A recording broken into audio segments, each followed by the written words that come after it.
성도님들 안녕하십니까? 오늘은 지혜의 초청과 미련한 여인의 초청이란 제목으로 함께 말씀의 은혜를 나누겠습니다. 먼저 잠언 9장을 보면 지혜가 여러분을 초청합니다. 잠언 9장 1절부터 6절 말씀을 읽겠습니다. 지혜가 그의 집을 짓고 7 기둥을 다듬고 짐승을 잡으며 포도주를 혼합하여 상을 갖추고 자기의 여종을 보내어 성중 높은 곳에서 불러 이르기를 어리석은 자는 이리로 돌이키라. 또 지혜 없는 자에게 이르기를 너는 와서 내 식물을 먹으며 내 혼합한 포도주를 마시고 어리석음을 버리고 생명을 얻으라. 명철의 길을 행하라 하느니라. 잠언에서 지혜는 영적으로 예수님을 표상합니다. 특별히 잠언 9장은 예수님을 표상하는 것이 확실합니다. 오늘 본문을 보면 지혜가 잔치를 베풀고 여종을 보내어 손님을 초청합니다. 지혜가 예수님이라면 짐승을 잡고 포도즙으로 상을 갖추고 베푸는 잔치는 무엇을 표상할까요? 바로 성만찬입니다. 그리고 교회에 모여 교제하고 예배드리는 성도의 모임입니다. 지혜가 여종을 보내어 손님을 초청한다는 것은 성경에서 여자는 교회를 상징한다는 것을 볼 때에 교회를 통해 선교를 표상하고 있는 것을 알 수 있습니다. 그럼 이 중요한 성경 말씀을 자세히 살펴보도록 하겠습니다. 잠언 9장 1절. 지혜가 그의 집을 짓고 7 기둥을 다듬고. 예수께서 지은 집은 그의 몸된 교회를 상징합니다. 베드로전서 2장 5절. 너희도 산돌같이 신령한 집으로 세워지고. 이 말씀처럼 그리스도를 못등이 돌로 삼아 그 위에 성도들이 하나의 돌이 되어 지어진 것이 교회입니다. 기둥은 집의 가장 중요한 요소로 집 자체를 상징합니다. 7 기둥을 다듬는다는 것은 손님을 초청하기 위하여 집을 잘 꾸미는 것을 뜻합니다. 특별히 7이란 숫자는 성경에 있어서 완전을 뜻합니다.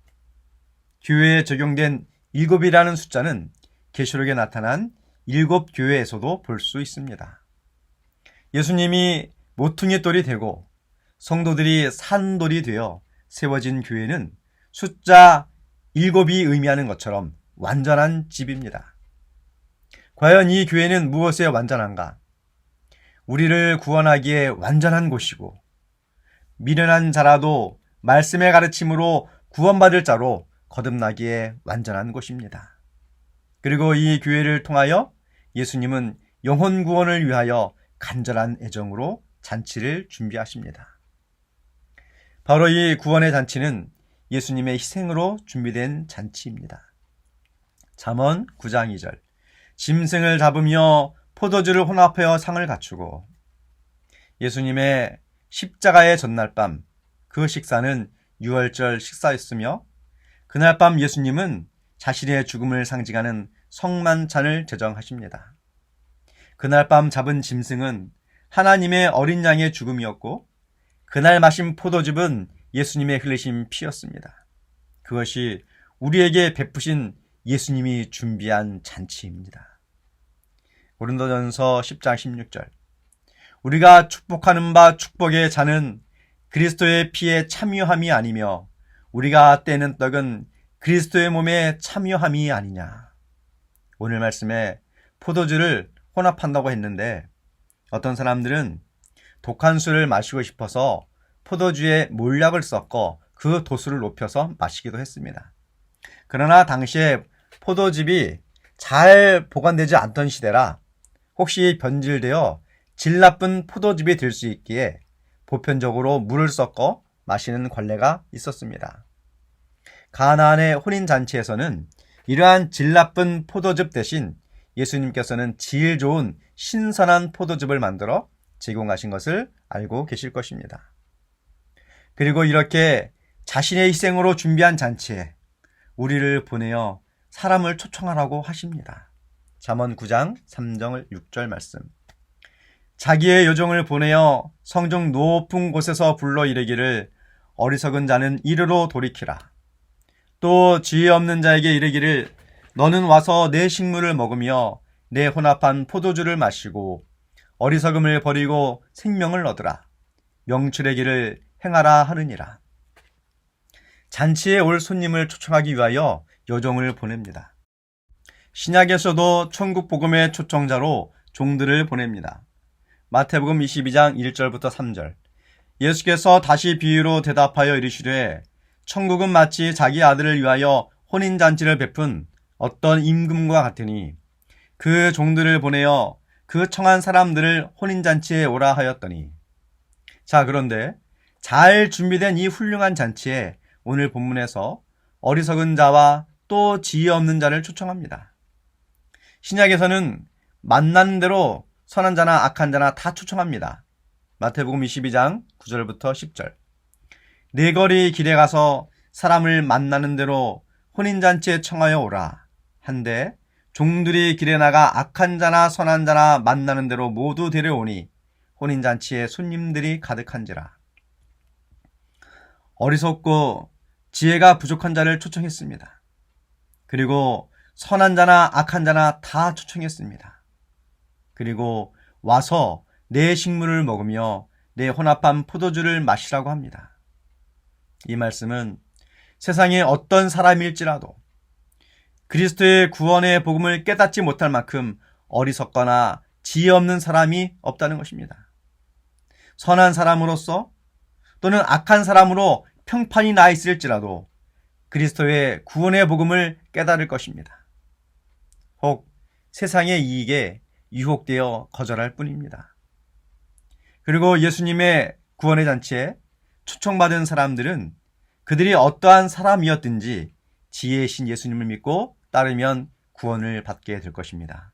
잠언 9장 10절 11절 말씀.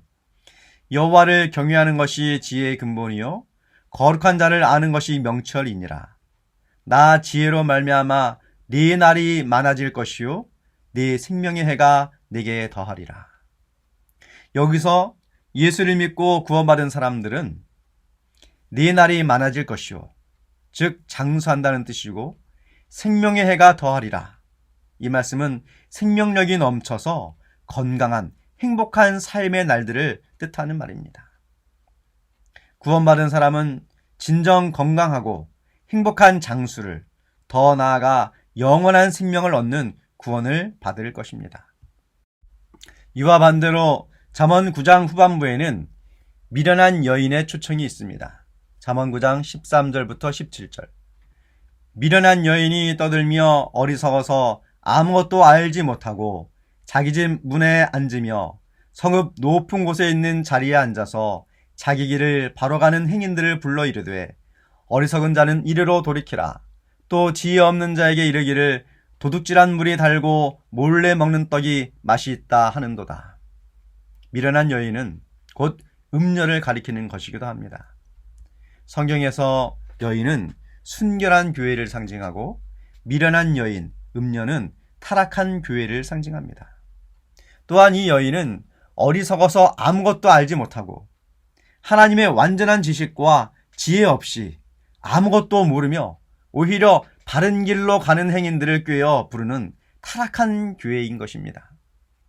이 미련한 여인은 높은 곳에 앉아서 거짓을 외칩니다. 높은 곳에 거하시는 하나님인 척 모방한다는 것입니다. 하나님인 척 모방을 하는 것을 보니 이 여인이 하나님의 말씀인 진리를 모방하여 거짓을 가리키는 교회, 타락한 교회인 것을 알 수 있습니다. 이 여인이 계시록에 예언된 음료와 같은 역할을 하는 것이죠. 계시록의 음료는 나중에 기회가 있으면 살펴보겠습니다. 하여튼 이 미련한 여인이 사람들을 불러 모아 도둑질한 물이 달고 몰래 먹는 떡이 맛있다고 가르칩니다. 도둑질한 물이 달고 몰래 먹는 떡이 맛있다. 이 말은 당시에 관용적으로 간음을 뜻하는 말입니다. 그래서 음녀입니다.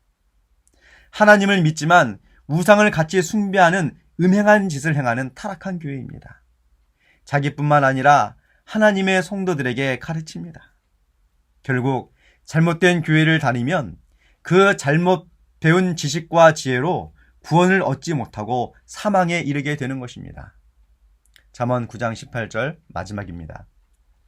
오직 그 어리석은 자는 죽은 자들이 거기 있는 것과 그의 객들이 수월 깊은 곳에 있는 것을 알지 못하느니라. 수월은 번역하면 죽은 자는 누구든지 가는 무덤입니다. 의인도 가고 악인도 갑니다. 그런데 악인은 수월에 그대로 머물러 있습니다. 죽어 있는 것입니다. 그러나 의인은 예수님 재림하실 때 부활하여 영생을 얻습니다. 로마서 6장 23절 죄의 싹슨 사망이요 하나님의 은사는 그리스도 예수 우리 주 안에 있는 영생이니라. 죄인은 수월 즉 무덤에 그대로 머물러 있습니다. 죄의 싹슨 사망입니다. 그러나 의인은 예수님 재림하실 때 부활하여 영원히 살게 됩니다. 영생을 얻게 됩니다. 아무것도 모르는 어리석은 여인이 상징하는 진리를 제대로 알지 못하여 세상적인 것을 섞어서 하나님의 하나뿐인 십계명을 마음대로 고치고 우상을 숭배하고 많은 세상의 지혜와 가늠하는 교회에 속아 그 가르침에 따르지 아니하고 오직 지혜의 신 예수님의 가르침대로 사는 참 교회, 진리를 가르치는 교회, 하나님의 말씀을 그대로 가르치는 교회를 통하여 참 진리를 배우고 예수님을 믿음으로 구원을 받으시기 바랍니다.